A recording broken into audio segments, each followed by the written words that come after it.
You know, some people live for self, and some people want to live among others. Uh, Prophet na rapper na, you know, I could have said I don't know, but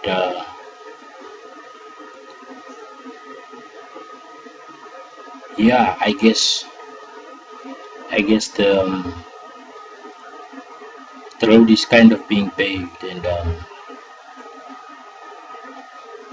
you know, willing to walk it. Because I'm thinking about power. You know, civilizations come into power when they go and colonize other civilizations. They come into power, right? So what they're doing is they're taking the power that's there from the people and taking it upon themselves. And as a democratic country right now, we have hmm, over 80% of our power taken away from us. And if you can count the 3%, which I don't, uh, we basically have, let's say, 1% of power among ourselves. So we're following in the footsteps of democracy because this is what we were told. This is the path that we were told to take. That, I think, is sort of the beginning of where the power was taken away from us. Alright? That's when they first took power away from us. And then when the power was given over or shared among those that could claim it due to having worked for it, having struggled for it. So what they want to do obviously is to retain power. They don't want to be overpowered. They want to retain their power. So basically that means someone isn't sharing power. So, you know, what would it mean to share power in a democracy, in a country, in a nation, in the world? What would it mean to share power? Would it mean sharing natural resources? Would it mean giving people a greater voice within, let's say, national issues? What exactly would be sharing power? You know, I think this is, you know, this question, it sounds simple, but it's not. It's kind of philosophical, but I think it's an important one. It's an important one. What exactly would be power to the people? What would be empowering people? Here are kind of the things that we, you know, where we're at right now. Empowering people would mean giving them the right to ownership of land, you know, shelter, food, and in the modern world, education, access to information, education, right? That would be giving people power. So what power isn't necessarily being given to people right now? Most are saying land, as well as adequate or quality information, education, the system by which information is distributed among the people through the grading systems and the universities where children or pupils or, you know, university first years and whatever decide which kind of information they want to embark upon. You know, it all started with apprenticeship, right? An apprentice would take someone and he would teach him his skill, and then he would award him after that, you know, when he becomes an apprentice himself. That's how it started. That's the primitive take. So what is it all about? It's all about information. Information, powerful. but it's as powerful as, you know, the package in which it's contained. That's why some claim education is not as good as it should be. You know, let's call that the package by which information is contained and being distributed, right? And that's power, right? That's power.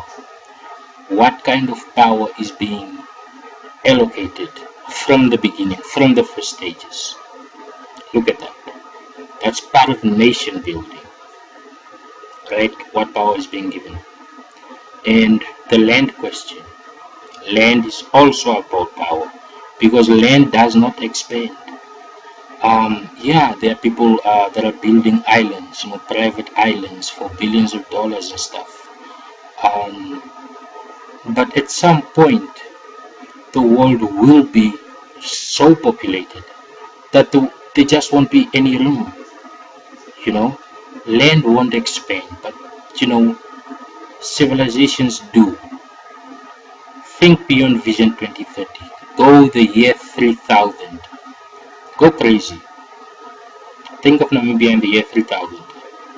What would have become, you know, what would the population size of Namibia be? You know, what kind of nation would Namibia be? You can say scientific advancements might allow us to sort of grow food in the desert, you know. That's kind of, you know, in the works with the Americans and their scientific experimentations and advancements. Let's say food is grown in the desert and there's more land in the desert, okay? But still, it's the year 3000. What would be what have we seen happens when there's not enough land but a lot of people? Skyscrapers, you build up, put people in compartments, right? And where are the powers?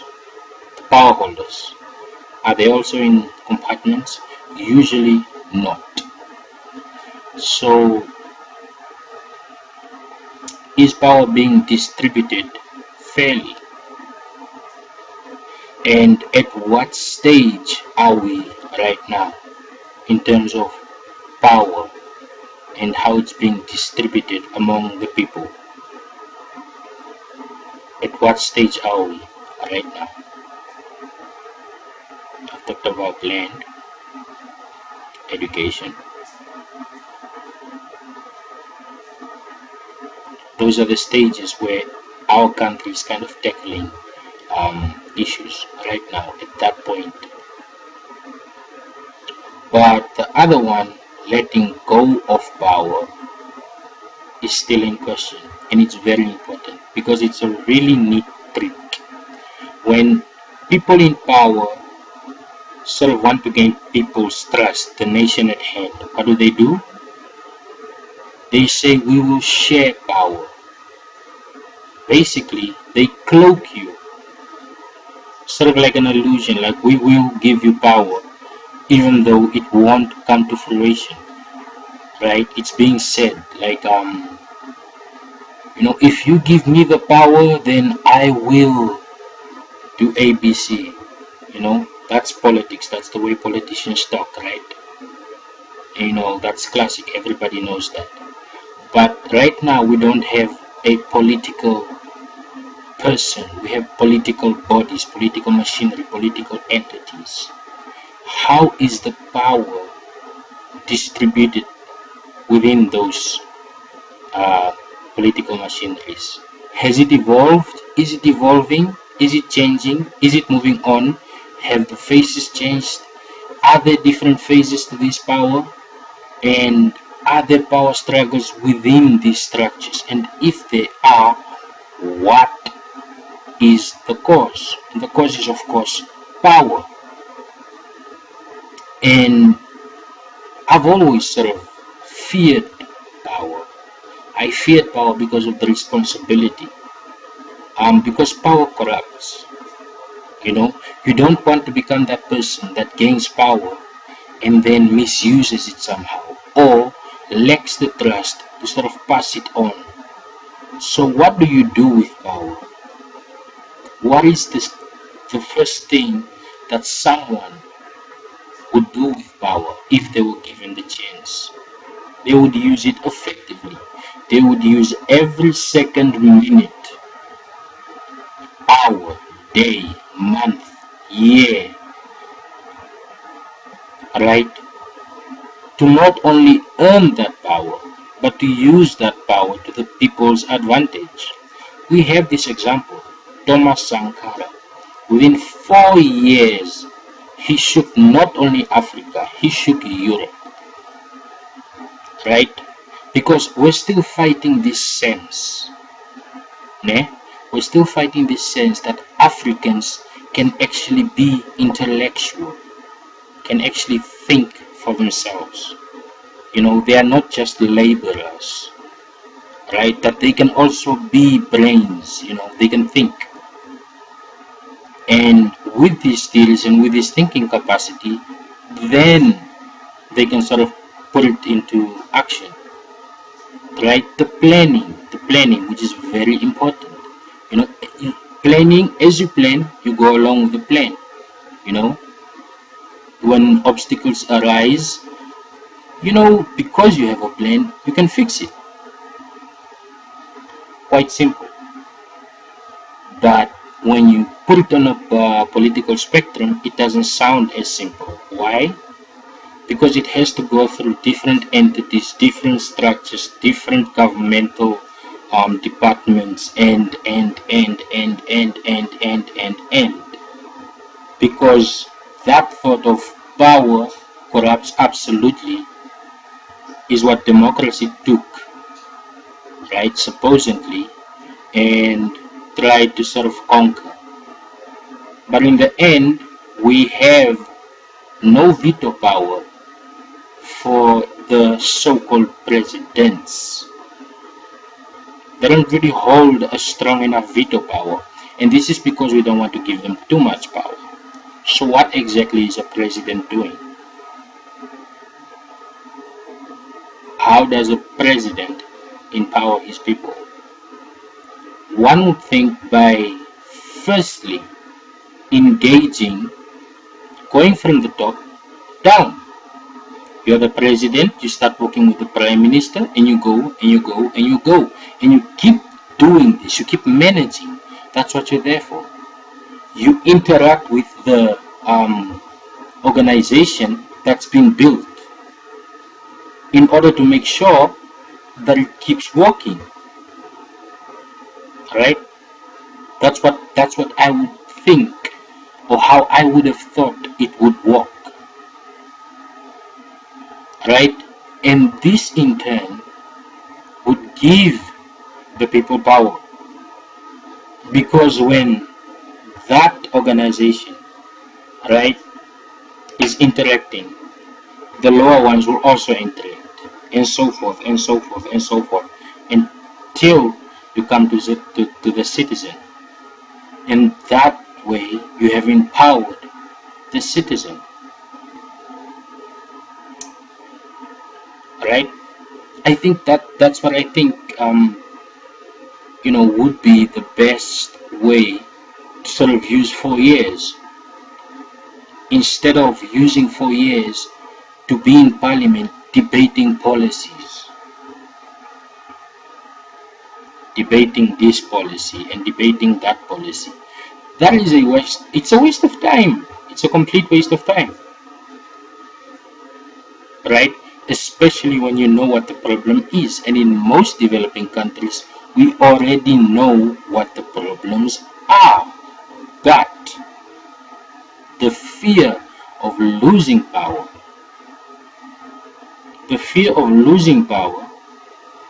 means there is a fear of taking action on behalf of the people, because you don't want you don't want to lose faith or face with your ministers or your what and your what, right, just to please the people.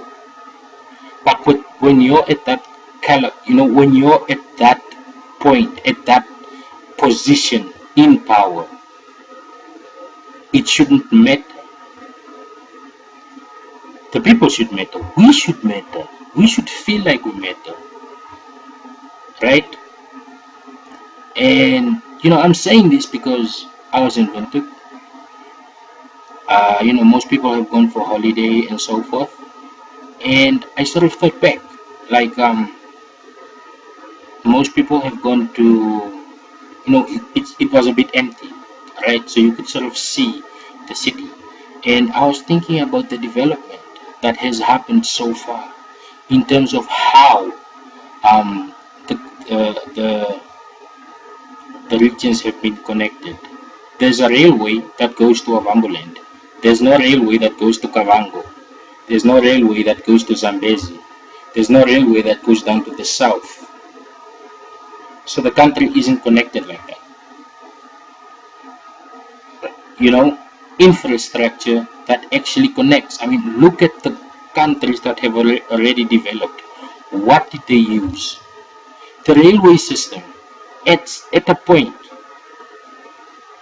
was a it was a big step forward for those countries because they could finally connect, right? They could finally connect geographically, the different states using the railway systems.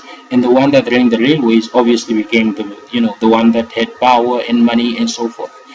But now the ambitions or the state of Transnamib should be an indication of the priorities of our country.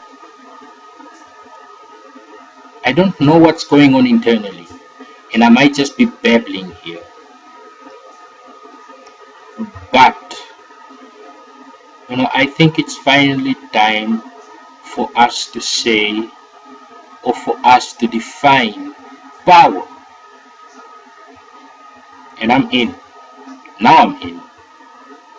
Now I am in. I put my flag on the line as well as my ID. Now I'm in.